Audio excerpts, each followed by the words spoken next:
Hello friends, तो चलिए देखते हैं हम जेएसएससी के लिए स्पेशल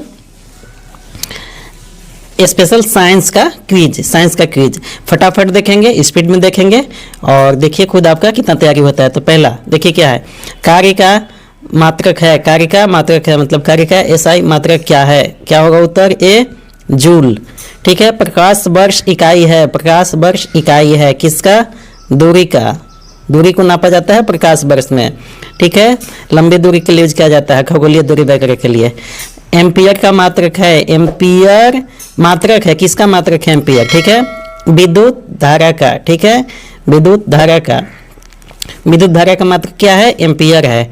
ठीक है, और विद्युत विभव का क्या होता है, वोल्ट होता है। ठीक है, चलिए आगे देखते हैं। नेक्स्ट क्वेश्चन 4, निम्नलिखित में से समय का मात्रक नहीं बताना है। ठीक है, क्या समय का मात्रक नहीं है, तो प्रकाश वर्ष नहीं है। प्रकाश वर्ष क्या है, दूरी का मात्रक है। पारसेक इकाई है, क्या पारसेक की इकाई क्या है, पारसेक किसकी इकाई है, ए दूरी का। ठीक है, दूरी का इकाई पारसेक है। निम्नलिखित में से कौन सा एक सुमेलित नहीं है, डेसिबल क्या है, क्या डेसिबल ध्वनि की प्रबलता की इकाई है, बी अश्व शक्ति या शक्ति की इकाई है, समुद्री मील दूरी की, सेल्सियस उष्मा की। ये आपको मैच कराना है, कौन निम्नलिखित में से मैच नहीं करता है उसे आपको छांटना है। तो ये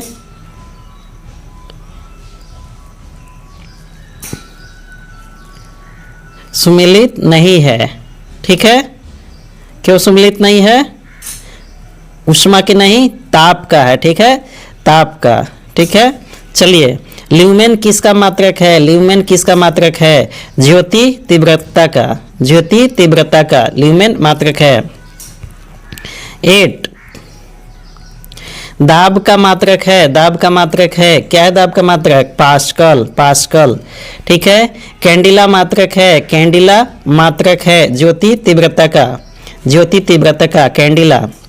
नेक्स्ट क्वेश्चन नंबर 10,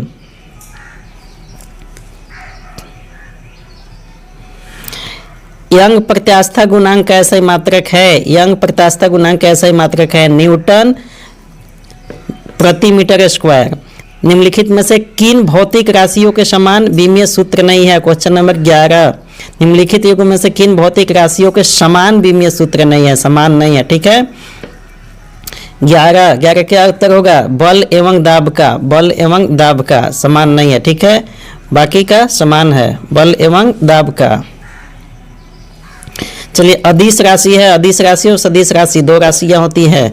तो अदिश राशि है, बताइए कौन, ऊर्जा। ठीक है, अदिश राशि और सदिश राशि किसे कहते हैं, सदिश राशि की दिशा निश्चित होती है, एक निश्चित दिशा में होती है। ठीक है, संवेग, वर्ण, आघूल, ये सब सदिश राशि हैं। ऊर्जा जो है अदिश राशि है, इसकी कोई दिशा तय नहीं होती। चलिए 13, निम्नलिखित में सदिश राशि है, सदिश राशि अब यहाँ बताना है, क्या है, वेग सदिश राशि है। ठीक है, चलिए 14, क्वेश्चन नंबर 14, पदार्थ के संवेग और वेग के अनुपात से कौन सी भौतिक राशि प्राप्त होती है, पदार्थ के संवेग और वेग के अनुपात, संवेग बटा वेग जब होगा तो कौन सी भौतिक राशि प्राप्त होगा। तो ये क्वेश्चन नंबर 14 का सी होगा सही, द्रव्यमान प्राप्त होगा। ठीक है, पदार्थ के संवेग और वेग के जब अनुपात होगा तो द्रव्यमान होगा। ठीक है,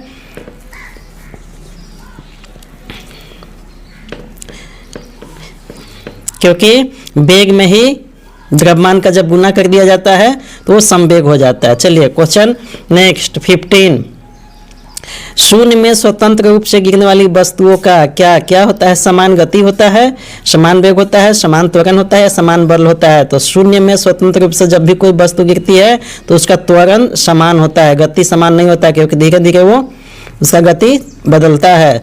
वेग भी समान नहीं, त्वरण समान होता है। ठीक है,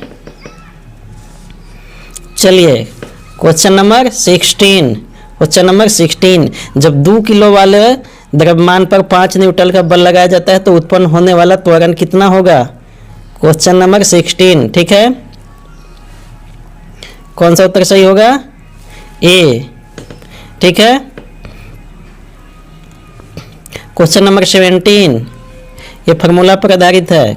क्वेश्चन नंबर 17, किसी भी स्थिर या गतिशील वस्तु की स्थिति और दिशा में तब तक कोई परिवर्तन नहीं होता जब तक उस पर कोई बाह्य बल सक्रिय न हो। यह है क्या? कोई वस्तु एक जगह है तो उसकी दिशा में कोई परिवर्तन नहीं होता है, वैसे ही स्थिर रहता है जब तक कि कोई हम बाहर से बल न लगाएं। तो यह किसका नियम है? न्यूटन के गति का प्रथम नियम, न्यूटन के गति का द्वितीय नियम कौन सा है बताइए? 17 का प्रथम नियम है, जड़त्व का नियम भी इसे कहते हैं। ठीक है, जड़त्व का नियम भी इसी को कहते हैं। रॉकेट किस सिद्धांत पे क्या करता है बताइए? रॉकेट किस सिद्धांत पे काम करता है? संवेग संरक्षण के सिद्धांत पे। रॉकेट अश्व यदि एकाएक चलना प्रारंभ कर दे तो अश्वरोही के गिरने की आशंका रहती है। घोड़ा यदि अचानक चलने लगे, जब रुका हुआ घोड़ा अचानक चलने लगे तो उस पर सवार व्यक्ति को गिरने की संभावना रहती है। किस कारण से बताइए?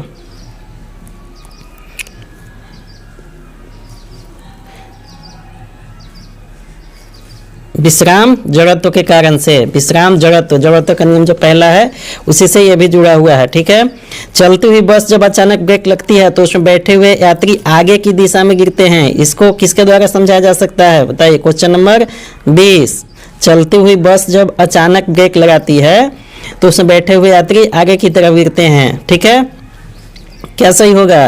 न्यूटन के पहला नियम, न्यूटन का पहला नियम। क्यों? क्योंकि कोई वस्तु उसी दिशा में रहती है जब तक उसमें कोई बाह्य बल न लगाया जाए।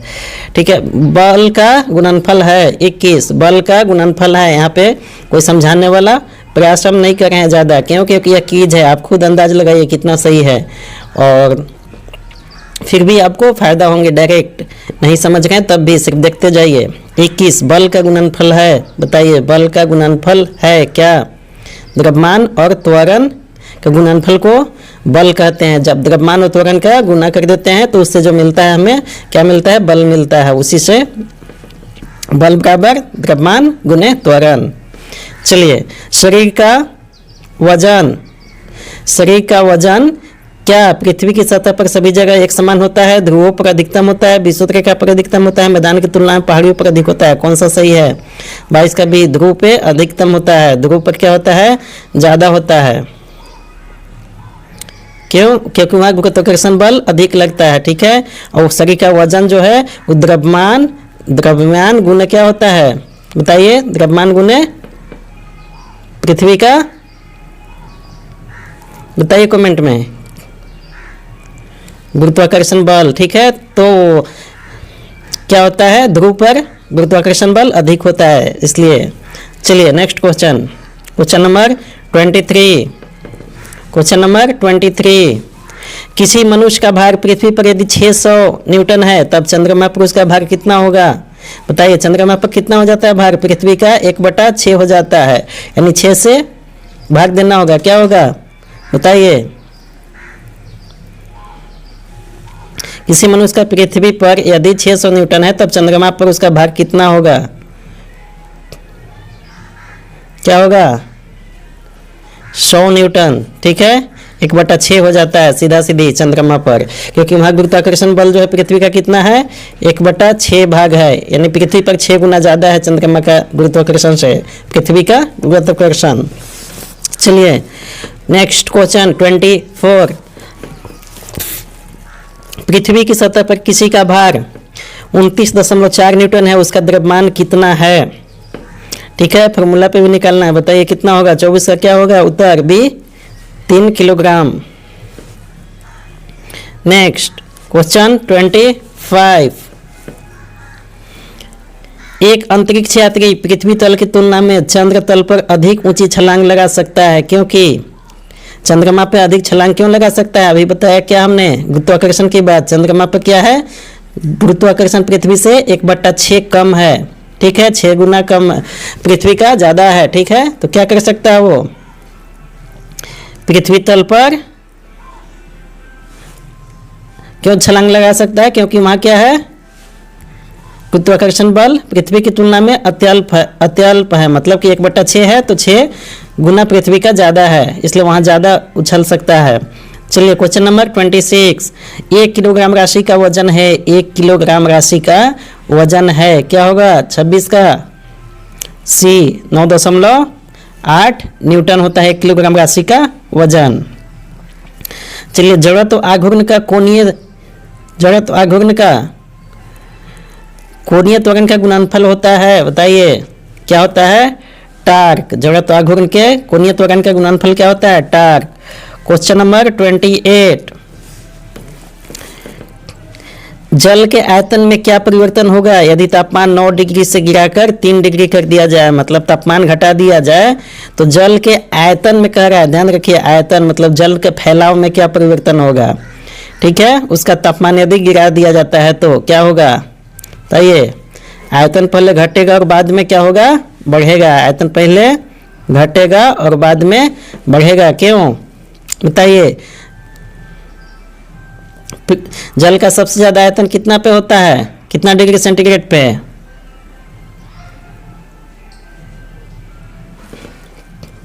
बताइएगा कमेंट में।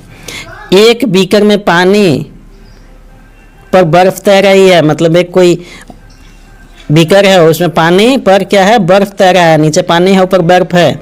जब बर्फ पूर्णतः पिघल जाएगी तो बीकर में पानी का तल, मतलब जो पानी इतना लेवल पे है तो ये तल क्या होगा? बढ़ेगा घटेगा, क्या होगा बताइए? 29 का उतना ही रहेगा। ये क्वेश्चन हमेशा आते रहता है, उतना ही रहेगा। क्यों? क्योंकि बर्फ का जो होता है घनत्व तो कम होता है, तो पिघलता है तो जो पानी में जितना है उतना ही में वो समा जाता है, तो आयतन में कोई परिवर्तन नहीं होता। चलिए 30, जब किसी बोतल में पानी भरा जाता है और उसे जमने दिया जाता है तो बोतल क्या टूट जाती है? तो क्यों टूट जाती है? पानी जमने पर फैलता है, बोतल हिमांक पर सिकुड़ती है, क्या होगा कारण बताइए? 30 का ये पानी क्या होता है? जमने पर फैलता है। क्वेश्चन नंबर 31, सड़क पर चलने की अपेक्षा बर्फ पर चलना कठिन होता है, क्यों? सड़क पर हम आसानी से चलते हैं और सड़क जब चिकना होता है तो उस पर भी चलना कठिन हो जाता है, उसी तरह से बर्फ पर चलना कठिन होता है। कारण क्या हो सकता है बताइए? 31 का सड़क में जो है बर्फ की अपेक्षा घर्षण कम होता है। बर्फ में क्या है? सड़क की अपेक्षा घर्षण कम होता है, ठीक है, चिकना होता है, इसलिए घर्षण कम होने के कारण पैर हमारा स्लिप कर जाता है। चलिए घर्षण के कारण 32, एक नदी में चलता हुआ जहाज समुद्र में आता है तब जहाज क्या होगा? थोड़ा ऊपर हो जाएगा, नीचे हो जाएगा, क्या होगा बताइए? थोड़ा सा ऊपर आ जाएगा। क्यों? क्योंकि जो है समुद्र का पानी जो होता है उसका घनत्व ज़्यादा होता है। घनत्व क्या होता है? ज़्यादा होता है, इसलिए जहाज थोड़ा ऊपर, घनत्व ज़्यादा होने के कारण ऊपर में आ जाता है, ठीक है। घनत्व कम होगा तो जहाज नीचे डूबेगा। और चलिए नेक्स्ट 33, क्वेश्चन 33, लोहे की कील पारे में क्यों तैरती है जबकि यह पानी में डूब जाती है? यहाँ भी घनत्व वाला ही मामला है, बताइए। लोहे की कील पानी में क्यों तैरती है जबकि पारे में क्यों तैरती है जबकि यह पानी में डूब जाती है? क्या उत्तर होगा? सी उत्तर होगा, सी। क्यों? लोहे का घनत्व जो है पानी से अधिक तथा पारे से क्या है? कम है, यानी कि पारे का जो घनत्व है वो सबसे ज़्यादा हुआ, ठीक है, सबसे ज़्यादा पारा का, इसके बाद हुआ लोहे का, इसके बाद पानी का सबसे कम। तो ये लोहा हुआ बीच में, तो इसमें जाएगा तो डूब जाएगा, लेकिन इसमें टंग जाएगा क्योंकि इसका ज़्यादा है तो ये छन जाएगा। चलिए नेक्स्ट, डिटेल नहीं जाएंगे ज़्यादा। पानी का घनत्व अधिकतम होता है, देखिए क्वेश्चन आ गया, हमने पूछा था 34 का क्या होगा? बी। 34 का पानी का जो घनत्व होता है 4 डिग्री सेंटीग्रेड पे सबसे ज़्यादा होता है, 4 डिग्री सेंटीग्रेड पे सबसे ज़्यादा पानी का घनत्व होता है। वस्तु की मात्रा बदलने पर क्या अपरिवर्तित रहेगा? वस्तु की यदि मात्रा, यानी कि वस्तु कोई चीज़ है, जैसे मान लीजिए 2 किलो चावल है, उसको 4 किलो 6 किलो कितना भी कर दें तो इसमें से कौन सा चीज़ अपरिवर्तित रहेगा, नहीं बदलेगा? बताइए। घनत्व नहीं बदलेगा क्योंकि घनत्व उसके मात्रा से डिपेंड नहीं करता, वो वस्तु का इंटरनल गुण है घनत्व, ठीक है, जिस वस्तु का है। चलिए नेक्स्ट क्वेश्चन 36, समुद्र में पलवन करते समय आइसबर्ग का कितना भाग समुद्र की सतह से ऊपर रहता है? बताइए। 36 1/9। नेक्स्ट, बर्फ के 2 टुकड़ों को आपस में दबाने पर टुकड़े आपस में चिपक जाते हैं, क्यों चिपकते हैं? बताइए। 37 का क्या सही होगा? दाब अधिक होने से बर्फ का गलनांक घट जाता है। क्वेश्चन नंबर 38, हवाई जहाज से यात्रा करते समय पेन से स्याही बाहर निकल जाती है जब आप हवाई जहाज में यात्रा करेंगे, यानी कि इसका सीधा मतलब हुआ जब आप ज़्यादा ऊंचाई पे होंगे, पृथ्वी से ज़्यादा ऊंचाई पे होंगे तो क्या होगा, गुरुत्वाकर्षण की बात आ रही है ना। तो ज़्यादा ऊंचाई पे जब आप होंगे तो चाहे हवाई जहाज में रहें या किसी भी कारण से आप धरती से ज़्यादा ऊंचाई पे रहेंगे तो पेन की स्याही क्या होगी, निकलने लगेगी, निकल जाएगी, बाहर आ जाएगी। ठीक है, शर्ट गंदा हो जाता है, क्यों बताइए, वायु दाब में कमी के कारण। क्योंकि पृथ्वी पर जो है वायु दाब एक निश्चित क्षेत्र में है, उससे बाहर जाएंगे तो धीरे धीरे वायु दाब कम होता है। जब वायु दाब कम होगा तो पेन की स्याही बाहर आने लगेगी। नेक्स्ट क्वेश्चन 39, ऊंचाई की जगहों पर पानी 100 डिग्री सेंटीग्रेड से नीचे के तापमान पर क्यों उबलने लगता है। देखिए, पानी का जो जनरल तापमान होता है वो 100 डिग्री सेंटीग्रेड, सेल्सियस की बात कर रहे हैं, फ़ारेनहाइट की नहीं, 100 डिग्री सेंटीग्रेड पे उबलता है। लेकिन जैसे ही ऊंचाई पे हम जाते हैं, यानी पहाड़ उहाड़ पे जाते हैं तो कम पे ही उबलने लगता है। ठीक है, 98 पे ही उबलने लगेगा, क्यों बताइए, 97 पे, 96 पे, जितना ऊपर जाएंगे उतना कम पे ही उबलने लगेगा पानी, क्यों। 39 का बताइए, ए, क्योंकि वायुमंडलीय दाब कम हो जाता है, अतः पानी उबलने का बिंदु नीचे आ जाता है। जो वायु का दबाव है इस पे कम हो जाता है, तो जब वायु का दबाव पानी पे कम हुआ तो कम डिग्री में ही ऊपर की तरफ उबलने लगेगा। ठीक है, इसीलिए पहाड़ पे जाते हैं तो दाल वगैरह पकने में लेट होती है, क्यों, क्योंकि हमारा पानी का जो है सेल्सियस कभी 100 पहुंचता ही नहीं है, वो 96-97 पे ही रह जाता है, उतने ही पे उबलने लगता है, तो फिर ज़्यादा पहुंच ही नहीं पाता है, इसलिए दाल को उगलने में टाइम लगता है। पानी भले जल्दी उबल जाए लेकिन खाना पकाने में टाइम लगेगा। साबुन के बुलबुले के अंदर का दाब क्या होता है, वायुमंडलीय दाब से अधिक होता है, कम होता है, क्या होता है, बराबर होता है या आधा होता है, बताइए। 40 का क्या होगा उत्तर, ए, वायुमंडलीय दाब से, साबुन के अंदर का बुलबुले का वायुमंडलीय दाब से अधिक होता है। चलिए 41, वायु दाब मापी की रीडिंग में अचानक गिरावट इस बात का संकेत है। वायु का दबाव जो है उसका मापने का वायु दाब मापी होता है, उसमें अचानक नीचे आने लगे, इसका मतलब क्या है बताइए। 41 का डी, तूफान आएगा। ठीक है, अचानक नीचे आने लगा मतलब बाहर से दबाव इस पे आने लगा तो यहाँ का दबाव नीचे आ गया। ठीक है, चलिए इधर दबाव कम हुआ, दबाव नीचे आया मतलब यहाँ कम हो रहा है, तो क्या संकेत है, मौसम तूफानी होगा, क्यों, क्योंकि यहाँ का दबाव कम होगा वायु का, तो अगल बगल की जो दबाव है वायु का वो यहाँ आने लगेगा। ठीक है, दबाव कम होगा तो इसलिए तूफान आएगा।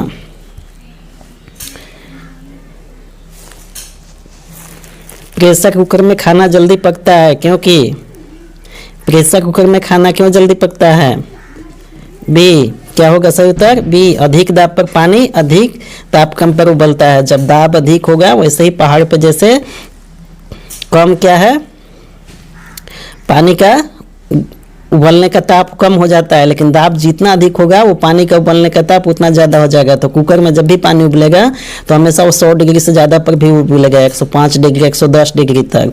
और जब ज़्यादा डिग्री पे उबलेगा इसका मतलब ताप ज़्यादा हो गया तो वो जल्दी खाना पक जाएगा। ठीक है, और पहाड़ पे क्या होता है, ऊंचाई पे जाने पे पानी का गलनांक कितना 97 आ जाता है, 90 आ जाता है, जितनी ऊंचाई पे जाएंगे तो 90 डिग्री से ज़्यादा बढ़ेगा ही नहीं, वही चीज़ है। ठीक है, सेम थ्योरी।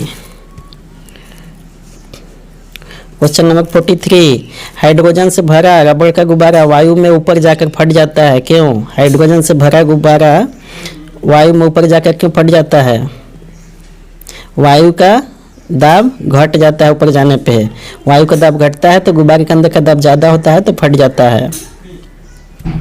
नेक्स्ट क्वेश्चन 44, सूर्य में निरंतर ऊर्जा का सृजन किस कारण से होता है। सूर्य हमेशा आप देखते हैं हमेशा ऊर्जा रहता है, सूर्य में ताप रहता है, सूर्य ऊर्जा। ठीक है, तो क्यों होते रहता है, नाभिकीय संलयन होता है कि विखंडन होता है, उसमें क्या होता है, नाभिकीय संलयन होता है, नाभिकीय संलयन होता है।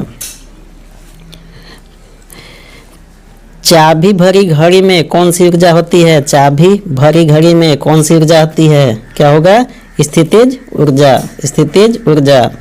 46, जब हम रबड़ के गद्दे वाले सीट पर बैठते हैं या गद्दे पर लेटते हैं तो उसका आकार परिवर्तित हो जाता है, ऐसे पदार्थ में क्या पाया जाता है। जब भी हम गद्दे पे बैठते हैं तो उसका आकार बदल जाता है, नीचे दब जाता है, तो इसमें क्या पाया जाता है, किस गुण के कारण, क्या होगा, तो इसमें क्या पाया जाता है, स्थितिज ऊर्जा होता है। ठीक है, 47 निम्नलिखित में से किसमें गतिज ऊर्जा नहीं है? किसमें गतिज ऊर्जा नहीं है? किसमें नहीं है? खींचा हुआ धनुष में गतिज ऊर्जा नहीं है, स्थितिज ऊर्जा है उसमें। 48 जब एक चल वस्तु की गति दुगनी हो जाती है तो उसकी गतिज क्या हो जाती है? जब चल वस्तु की गति दुगनी हो जाती है तो उसकी गतिज ऊर्जा क्या हो जाती है? क्या हो जाती है? चौगुनी हो जाती है ऊर्जा, गति दोगुनी होते ही। 49 निम्नलिखित में से कौन सा नियम इस कथन को वैध ठहराता है कि द्रव्य का न तो सृजन किया जा सकता है और न ही विनाश? यानी द्रव्य स्थिर है, न उत्पन्न होते हैं न विनाश होते हैं। क्या होगा? ऊर्जा संरक्षण के नियम के आधार पर। ठीक है, ऊर्जा न तो उत्पन्न होते हैं न खत्म होते हैं, बस ऊर्जा का रूप परिवर्तित होता है एक रूप से दूसरे रूप में, जैसे विद्युत ऊर्जा प्रकाश ऊर्जा में, गतिज ऊर्जा में, इसी तरह से। चलिए 50 साइकिल चलाने वाला मोड़ लेते समय क्यों झुकता है? जब भी साइकिल या कोई गाड़ी चलाते हैं, जब टर्निंग आता है तो थोड़ा सा आप टर्निंग की तरफ झुक जाते हैं। क्यों झुकते हैं? अगर नहीं झुकेंगे तो गिर जाएंगे, तो क्यों झुकते हैं? 50 का क्या उत्तर होगा?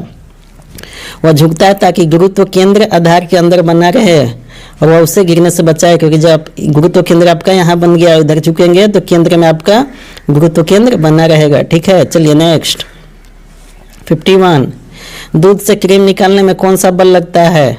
दूध से क्रीम निकालते हैं, मट्ठा मारते हैं जैसे गांव में, तो कौन सा उसमें बल लगता है? अभिकेंद्री बल। ठीक है, अभिकेंद्री बल। नहीं, इसमें अब केंद्रीय लगेगा। दूध से जब भी आप क्योंकि देखिए जब भी उसमें मट्ठा चलाने वाला घिरनी चलाते हैं तो बीच में ऐसे होता है, तो इधर से बाहर की तरफ बल लगता है इसमें। ठीक है, बाहर की तरफ बल लगता है, तो अब केंद्रीय हो गया। ठीक है, एकांक का क्या होगा? अब केंद्रीय। 52 जब एक पत्थर को चांद की सतह से पृथ्वी पर लाया जाता है तो इसका द्रव्यमान क्या होता है? जब एक पत्थर को चांद की सतह से पृथ्वी पर लाएंगे तो क्या होगा बताइए? इसका भार बदल जाएगा परंतु द्रव्यमान वही रहेगा। भार क्यों बदलेगा? क्योंकि भार में गुरुत्वाकर्षण बल का गुना किया जाता है। द्रव्यमान में जब हम गुरुत्वाकर्षण बल का गुना करते हैं तो भार होता है। और आपको पता है कि चंद्रमा पर से पृथ्वी पर 6 गुना ज़्यादा गुरुत्वाकर्षण बल है, तो 6 गुना ज़्यादा हो जाएगा, लेकिन द्रव्यमान तो वही रहेगा, क्योंकि द्रव्यमान किसी वस्तु का क्या होता है? गुण होता है। द्रव्यमान किसी वस्तु का गुण होता है। ठीक है, 53 नेक्स्ट किसी लिफ्ट में बैठे हुए व्यक्ति को अपना भार कब अधिक मालूम पड़ता है? जब लिफ्ट में आप जाते हैं तो भार कब अधिक आपको महसूस होता है? ऊपर जाते समय, नीचे आते समय? क्या होगा? हमेशा लिफ्ट जब ऊपर की ओर जा रही हो तो आपको ज़्यादा भार महसूस होगा, नीचे जाते समय तो लगता है शरीर हवा हो गया। ठीक है, कम हो जाता है। चलिए 54 क्योंकि गुरुत्वाकर्षण बल के आप विरुद्ध जा रहे हैं तो गुरुत्वाकर्षण बल आपको ज़्यादा खींच रहा है तो भार आपको ज़्यादा महसूस होगा। चलिए नेक्स्ट क्वेश्चन 54 एक लिफ्ट में किसी व्यक्ति का प्रत्यक्ष भार वास्तविक भार से कम होता है जब लिफ्ट जा रही हो नीचे की तरफ। ठीक है, 54 क्या होगा? नीचे की तरफ जा रही हो तो आपको खुद महसूस होता है, लगता है शरीर हवा हो गया। चलिए 55 पृथ्वी के गुरुत्वाकर्षण का कितना भाग चंद्रमा के गुरुत्वाकर्षण के सबसे नजदीक है? 55 क्या होगा? 1/6। कब से बता रहे हैं इसको? ठीक है, 56 लोलक की काल अवधि है। लोलक जो लोलक चलती है ऐसे ऐसे, यहाँ से चलती है फिर ऐसे आती है बीच में, फिर इधर, फिर बीच में, फिर इधर। ठीक है, ऐसे ऐसे चलती रहती है लोलक, तो उसकी काल अवधि किस पर निर्भर करता है? 56 का क्या होगा? लंबाई के ऊपर निर्भर करता है। लंबाई के ऊपर निर्भर करता है। लोलक की लंबाई क्या है? 57 लोलक घड़ियाँ गर्मियों में क्यों सुस्त हो जाती है? लोलक घड़ियाँ गर्मियों में क्यों सुस्त हो जाती है? लोलक वाली जो घड़ियाँ होती है इस तरह से जैसे चलती रहती है घड़ियाँ, वो गर्मी में थोड़ा स्लो हो जाती हैं। क्यों हो जाती है? 57 का क्या होगा? लोलक की लंबाई बढ़ जाती है जिससे इनका दोलन में लगा हुआ समय बढ़ जाता है। क्यों? इसके पहले वाला क्वेश्चन देखिए, लोलक की काल अवधि समय किसमें निर्भर करता है? 56 का क्या बताए थे?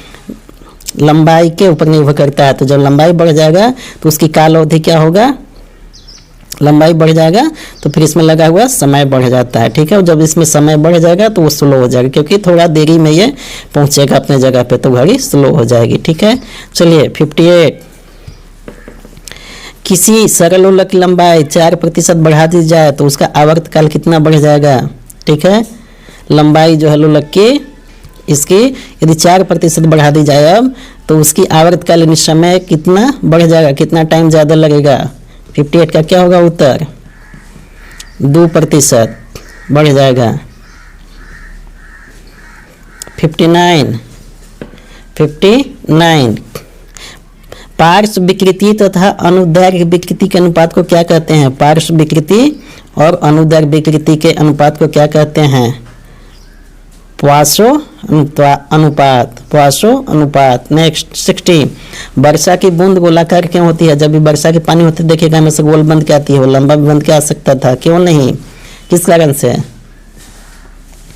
सतही तनाव के कारण। सतही तनाव के कारण गोले गोले से सतह उसको आपस में बांधे रखता है जिससे वो गोल हो जाता है। चलिए, तेल दीप की बत्ती में तेल क्या है, किस कारण से ऊपर चढ़ता है। पहले लालटेन जब गांव में होती थी, लालटेन जलता था डिबरी जिसको लालटेन डिबरी, तो उसमें तेल हमेशा ऊपर चढ़ जाता है बत्ती में अपने आप, क्यों, उसमें कोई मोटर पंप तो लगे नहीं होते हैं जो ऊपर चढ़ता है। तरल चीज या कोई भी चीज तो नीचे आता है, लेकिन तेल ऊपर क्यों चढ़ जाता था उसमें, बताइए कारण क्या है। 61 का केशिका क्रिया के कारण, केशिका क्रिया के कारण। 62 श्यानता की इकाई क्या है, श्यानता की इकाई क्या है, पॉइज। 63 उत्प्लावकता से संबंधित वैज्ञानिक कौन है, उत्प्लावकता से संबंधित वैज्ञानिक कौन है, बताइए। आर्किमिडीज, आर्किमिडीज का सिद्धांत आपने पढ़ा होगा। महान वैज्ञानिक आर्किमिडीज संबंधित थे किस चीज से, कहाँ से संबंधित है, किस देश से पूछ रहे हैं यहाँ पे। ठीक है, ऐसे तो आर्किमिडीज का सिद्धांत उनका है उत्प्लावकता से, ठीक है, लेकिन किस देश से संबंधित है पूछ रहा है, तो ग्रीस से, ग्रीस के थे। नेक्स्ट क्वेश्चन 65 ध्वनि तरंगों की प्रकृति होती है, ध्वनि तरंग का प्रकृति क्या होती है, अनुदैर्घ्य। ठीक है, अपने उड़ान पथ में अवरोधकों की पहचान के लिए चमगादड़ निम्नलिखित तरंगों में से कौन सी एक तरंग का उपयोग करते हैं। चमगादड़ अंधेरा में भी उड़ते हैं, कैसे पता चलता है कि आगे दीवार है या कुछ भी अवरोधक है, मतलब किसका उपयोग करते हैं। ठीक है, पराश्रव तरंग का, पराश्रव तरंग का। पराश्रव वे ध्वनियाँ हैं जिनकी आवृत्ति यानी फ्रीक्वेंसी कितना से कितना के बीच में होती है, उसको पराश्रव ध्वनि बोलते हैं। 67 का क्या होगा, 20,000 हर्ट्ज से अधिक जब होता है। ठीक है, आवृत्ति का ऐसे मात्रा क्या है, हर्ट्ज है, HZ। जैसे विद्युत का हर्ट्ज कितना होता है, 50 हर्ट्ज पर। ठीक है, तो 20,000 हर्ट्ज से अधिक होगा तो पराश्रव ध्वनियाँ हो जाती हैं, उन्हें कहते हैं। ठीक है, ध्वनि तरंगे हैं क्या हैं, लंबवत हैं, तिर्यक हैं, क्या हैं। 68 क्या है, लंबवत हैं ध्वनि तरंगे। 69 श्रव्य परिसर में ध्वनि तरंगों की आवृत्ति क्या होती है। श्रव्य परिसर जहाँ मतलब सुना जा सकता है वैसे परिसर में क्या होगा, 20 हर्ट्ज से 20,000 हर्ट्ज तक होता है। 20,000 हर्ट्ज से अधिक हो गया तो पराश्रव ध्वनि हो गया। ठीक है, जिसको अभी क्या हमने बताया, कौन सी, चमगादड़ चिड़िया यूज करती हैं अपनी अवरोधक को पहचानने में। नेक्स्ट 20 वायु में ध्वनि की चाल 332 मीटर प्रति सेकंड होती है। यदि दाब बढ़ाकर दुगुना कर दिया जाए तो ध्वनि की चाल कितना होगी, फिर बताइए, उतना ही रहेगा। ठीक है, ध्वनि की चाल अधिकतम कहाँ होती है, वायु में, निर्वात में, जल में, इस्पात में, कहाँ होगा, इस्पात में, यानी कि ठोस में। ठोस में सबसे ज़्यादा होगा, इसमें सबसे ठोस कौन है, इस्पात, इसलिए इस्पात में ज़्यादा होगा। 72 वायु में ध्वनि का वेग है लगभग कितना, 330 मीटर प्रति सेकंड की स्पीड से चलती है ध्वनि। प्रकाश कितना है, प्रकाश को बताइएगा। 73 100 डेसिबल का शोर स्तर निम्नलिखित में से किसके संगत होगा। 73 क्या होगा, किसी मशीन की दुकान से आने वाला शोरगुल होगा, वो 100 डेसिबल का होगा। हम लोग जो सुनते हैं वो कितना डेसिबल का होता है बताइए, 60 से नीचे। 74 यदि सितार और बांसुरी पर एक ही स्वर बजाया जाए तो उनमें से उत्पन्न ध्वनि का भेद निम्नलिखित में से अंतर के कारण किया जा सकता है। किसके अंतर के कारण, सितार और बांसुरी में। 24 केवल ध्वनि गुणता के आधार पे। 75 एक जेट वायुयान 2 मैक के वेग से हवा में उड़ रहा है। जब ध्वनि का वेग 332 मीटर प्रति सेकंड है तो वायुयान की चाल कितनी है? ठीक है, डी होगा। डेसिबल इकाई प्रयोग किया जाता है किसके लिए? डेसिबल। देखिए डेसिबल किसका इकाई है? 76 की बात कर रहे हैं। किसका है? ध्वनि तीव्रता का। 77 ध्वनि तरंगे किसके कारण प्रतिध्वनि उत्पन्न करते हैं? इको। ठीक है, इको। 77 क्या होगा? परावर्तन के कारण ध्वनि जाता है किसी चीज में टकरा के वापस आता है तो इसे इको कहते हैं। सोनार अधिकांश प्रयोग में लाया जाता है किसके लिए? सोनार। नौ संचालकों द्वारा प्रयोग में लाया जाता है सोनार। ठीक है, समुद्र में। किसी ध्वनि स्रोत की आवृत्ति में होने वाला उतार चढ़ाव को क्या कहते हैं? ध्वनि स्रोत की आवृत्ति में होने वाला उतार चढ़ाव को क्या कहते हैं? डॉपलर प्रभाव। 80 पास आती हुई रेलगाड़ी की सीटी की आवृत्ति या तीक्ष्णता बढ़ जाती है, ऐसा किस परिघटना के कारण होता है? डॉपलर प्रभाव के कारण। केल्विन मान से मानव शरीर का सामान्य ताप है। केल्विन फॉरेन होता है, एक फॉरेनहाइट होता है, एक सेल्सियस होता है, केल्विन होता है। ठीक है, 3 है पैमाना तापमान के। तो केल्विन के हिसाब से मानव शरीर का कितना होता है बताइए? 81 क्या क्या होगा? 310 केल्विन।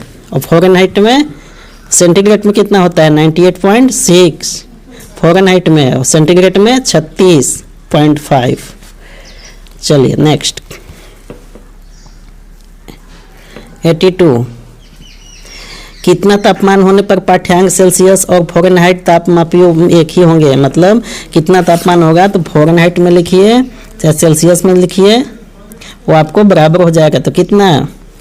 -40 डिग्री में दोनों सेम ही होता है। क्या होता है? फॉरेनहाइट से सेंटीग्रेड में बदलने का फॉर्मूला C/5 = F - 32/9। ठीक है, अगर एक जिसका पता है उसका जब बैठा दीजिए तो दूसरा निकल जाएगा। ठीक है, न्यूनतम संभव ताप है, मतलब सबसे ज़्यादा न्यूनतम तापमान कितना हो सकता है? -273 डिग्री। किसी मनुष्य के शरीर का सामान्य तापक्रम कितना होता है? यहाँ फॉरेनहाइट में सब दिया हुआ है, ध्यान रखिएगा। क्या बताया अभी हमने? 98। एक स्वस्थ मनुष्य के शरीर का ताप कितना होता है? 37 डिग्री है, सेल्सियस में है। 36.8 के होता है, वही 37 डिग्री लगभग यहाँ दिया है। 86 ठंडे के दिनों में लोहे के गुटके और लकड़ी के गुटके को प्रातः काल में छुए तो लोहे का गुटका ज़्यादा ठंड लगता है, क्यों? लकड़ी का उतना नहीं लगता है, बताइए। 86 का क्या होगा? लकड़ी की तुलना में लोहे का ऊष्मा का अच्छा चालक है। तो ऊष्मा का अच्छा चालक है तो क्या हो गया? जैसे ही वातावरण ठंडा हुआ तो ये तुरंत इसमें चल के इसमें ठंडापन इसमें चलाया, अच्छा चालक होने के कारण लोहे में। और वो उतना ऊष्मा का चालक अच्छा लकड़ी नहीं है तो ये गर्म था, तो ये गर्म ही रहा। दिन में गर्म था तो ये काफ़ी समय तक गर्म रहा, धीरे धीरे हुआ ठंडा। ठीक है, चलिए 87 क्या है? आणविक संचालन के द्वारा ऊष्मा का संचरण क्या कहलाता है? आणविक संचालन के द्वारा क्या कहलाता है? संवहन। निम्नलिखित द्रव्य में से कौन सा ऊष्मा का बहुत अच्छा चालक है? ऊष्मा की बात हो रही है, विद्युत की नहीं है, मार दीजिएगा। 88 का क्या होगा? पारा। इसीलिए पारा थर्मामीटर में यूज किया जाता है कि ऊष्मा जैसे उसमें जाए उतना वो जल्दी चालक होने के कारण वो अपना काम करना शुरू कर देगा। 89 समान मोटाई के कपड़े की 2 परतें उसके दोगुना मोटाई के कपड़े की एक परत से अधिक ऊष्मा प्रदान करती है। इसका क्या कारण है? कहने का मतलब कि एक मोटा कमल है इतना और इसी का आधा के बराबर 2 कमल यदि हो पतला पतला, तो अगर ये 2 पतला पतला मिला के भी इतना ही मोटा होता है तो 2 ओढ़ेंगे इस तरह से पतला पतला तो एक ही मोटा वाला से ज़्यादा गर्म रहेगा। क्यों? कारण क्या है? ये पूछ रहा है क्वेश्चन। दोनों परतों के बीच संपुटित वायु के कारण, मतलब ये आप कंबल लिए इसमें दूसरा कंबल चिपकाएं तो इसमें बीच में जो वायु बना एक तरह से इसके कारण। ठीक है, चलिए ग्रीष्म काल में हमें सफ़ेद वस्त्र धारण करने की सलाह दी जाती है। क्यों? गर्मियों में क्या होगा? बहुत पुराना क्वेश्चन है। सफ़ेद वस्त्र ताप का कम अवशोषण करते हैं, तो जब कम अवशोषण करेंगे तो उससे क्या है? कम गर्मी लगेगा। ठीक है, चलिए 91 न्यूनतम तापमानों का अनुप्रयोग होता है। सबसे ज़्यादा कम तापमान का किस चीज़ में अनुप्रयोग किया जाता है? 91 अंतरिक्ष यात्रा, चुंबकीय प्रत्यारोपण और दूरमिति में। ठीक है, 92 तेज हवा वाली रात्रि में ओस नहीं बनती, क्यों? क्योंकि वाष्पीकरण की दर अधिक हो जाती है, इसलिए। 93 ठोस कपूर से कपूर वाष्प बनने की प्रक्रिया को क्या कहते हैं? कपूर जो है अपने आप उड़ जाता है, ऊर्ध्वपातन क्या होगा बताइए? 93 का डी। 94 मनुष्य आर्द्रता से परेशानी महसूस करता है, इसमें से क्या कारण है? आर्द्रता मतलब पानी में मानसून में जब पानी का चिपचिपाहट महसूस हो तो ज़्यादा वो क्या होता है बताइए? पसीना का आर्द्रता के कारण वाष्पित नहीं हो पाता। ठीक है, पसीना आपके शरीर में भी है और मानसून में भी पानी है, तो ये पसीना आपके जो है मानसून में फैल नहीं पाता है। ठीक है, तो शरीर में चिपचिपा महसूस होता है। 95 किसी द्रव्य का उसके क्वथनांक से पूर्व उसके वाष्प में बदलने की प्रक्रिया को क्या कहते हैं? क्या कहते हैं? वाष्पीकरण।